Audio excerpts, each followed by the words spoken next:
No, its connection is very close to Michel Foucault. You know Michel Foucault as well. Michel Foucault concept of power. Power. Power, that means domination, it means the ability to force you to do what otherwise you would do, this sort of thing. That's the idea of power. According to Michel Foucault, power is not something which resides in the, I don't know, office of prime minister or office of king or whatever, or even in the building of parliament. It's not something you can storm, like revolutionaries of old time did. They thought that if they take the palace or the other office building in which the power holders resided and replace them with other people, then they will change society. That society, the way in which society works, the type of human relations, the instinctual impulses of people, how to respond to stimuli and things like that, they are all enforced, in a sense, by the activity of the power holders. But according to Michel Foucault, it is not like that. And he compares the relation between phenomenon of power and well, the societal order, so to speak, as a system of capillary vessels. You know, the circulation of blood in your organism. It reaches every finger, every toe through capillary vessels. It penetrates the whole organism. And the same is nature of power, according to Michel Foucault. It's a different kind of metaphor. Metaphor taken from biology, in fact, how organisms are kept together, how they are kept alive, by delivering certain messages to every part of it. And they are not already appearing as imposed from outside, as enforced by some external force like power, but they are themselves becoming local, internal, subjective. You don't need power any longer to follow its rules. It's just your own preferences, natural preferences. It comes naturally to you. And I think it's a different metaphor, but very, very similar to what Gramsci said about hegemony. That was also revolutionary by comparison with what the pioneers of communist revolution said. Lenin, for example, you can do something simply by changing the laws, changing the setting, and people will follow automatically. According to Gramsci, it is not that simple, because what keeps capitalism alive, for example, is not the guns, not the coercion, not the violence, but incorporation, as if, of the principles of behavior which recreate capitalist relations all the time.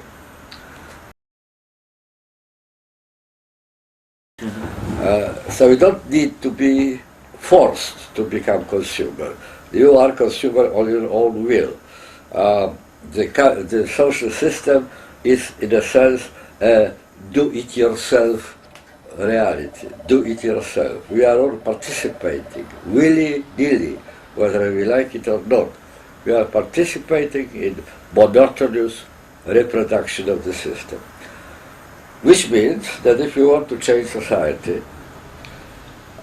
education is the way, not revolution, but education. You have to revise, redesign the inner predispositions of human beings, to rearrange as if their perception of the world. And it's not easy. It's not easy. The problem why it is not easy today is simply because no one really knows where is the educating force. Is it in the school, in the university, or is it on the internet, or is it on the street, or is it in the commercials? You are flooded with commercials. You probably are confronted in 1 month with more commercials than your grandfather was confronted in all his life. You are doing it in 1 month. You are flooded with that. So, and all that, all those are educating forces. The impact, therefore, of the teacher in the school is limited. Is limited. If he wants to go the other way, well, he would have to swim against the current, a very powerful current. This is roughly the problem of today's education. Because the problem with Bourdieu is that he died a little bit too early. He went as far as investigating the impact of television. Television was the last mass media which he analyzed. He didn't get as far as analyzing the impact of computer or Facebook, for example, Twitter, people engagement in active engagement in recreating the prevailing, do you know German, Weltanschauung, the view of the world, television, apart from dystopia of George Orwell, in which the television screen was acting both ways, is one-directional mass media. It goes from the television studio to the watcher, to the audience, right? And the big leap, the big change which happened quite recently, in last 10 years, 15 years, 20 maximum years, is that it is two-way communication now. And there is even the feeling that we have been emancipated. We are not told, we are telling, we respond, we are active, we are not just receiving the messages, we are sending the messages. So if you analyze the difficulty of contemporary education, I mean 2012 year, then Bourdieu is not enough, because Bourdieu finished with at the threshold of this era.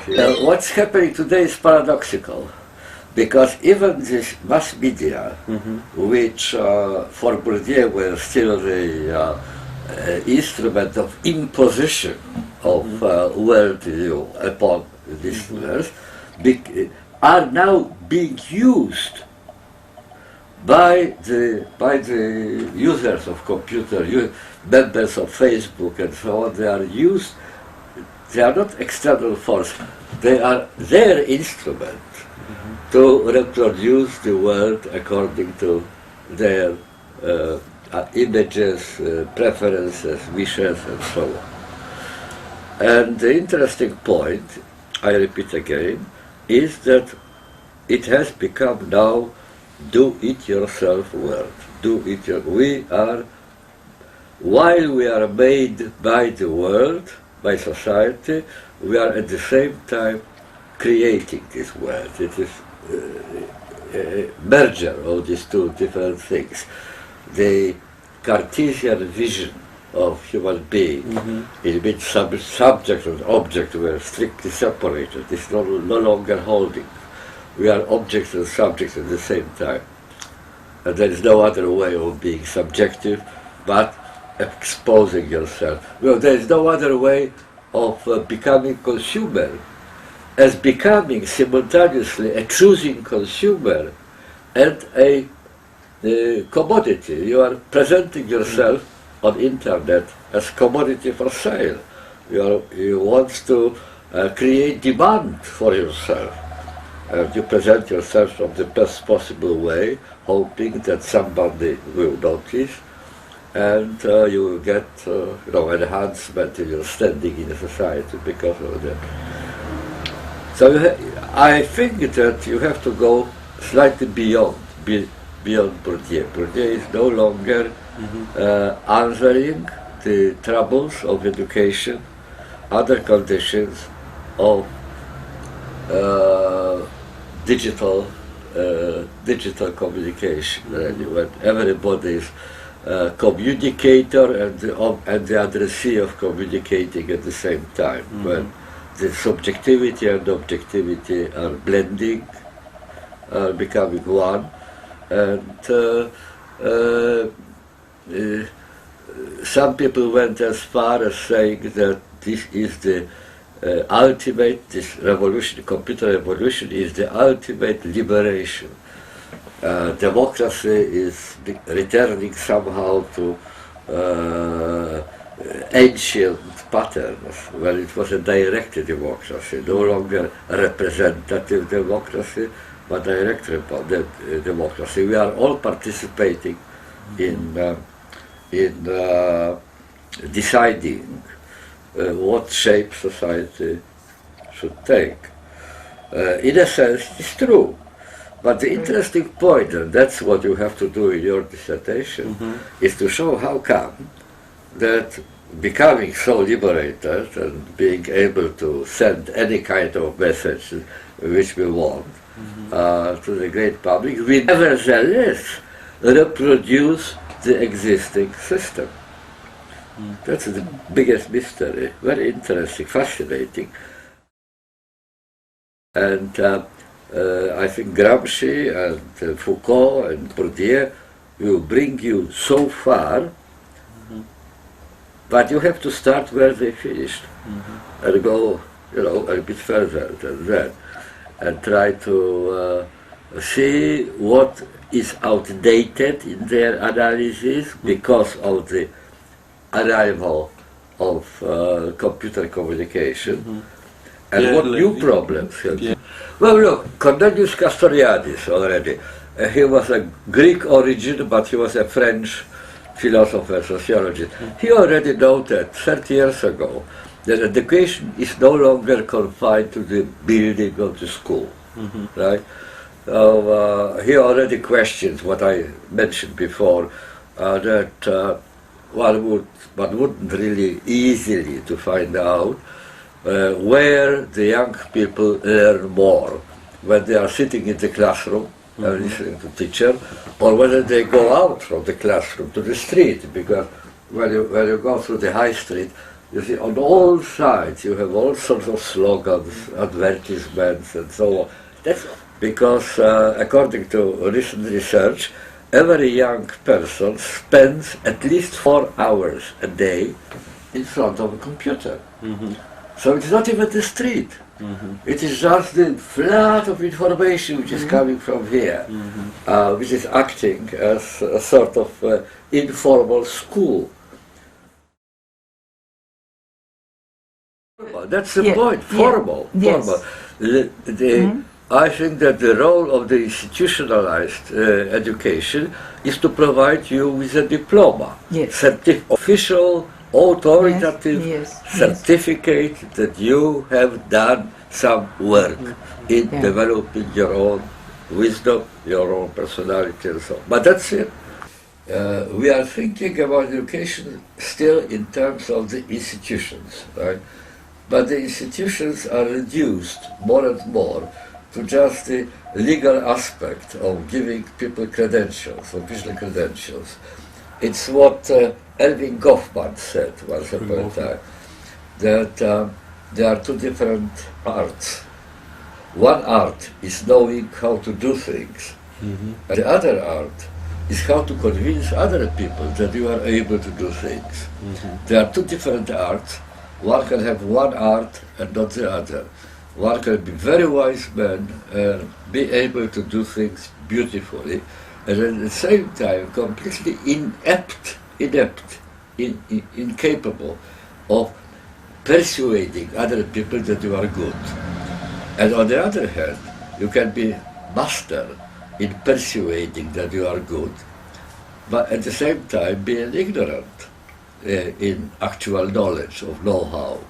And therefore, said Erving Goffman, society is constantly under the threat of conmen.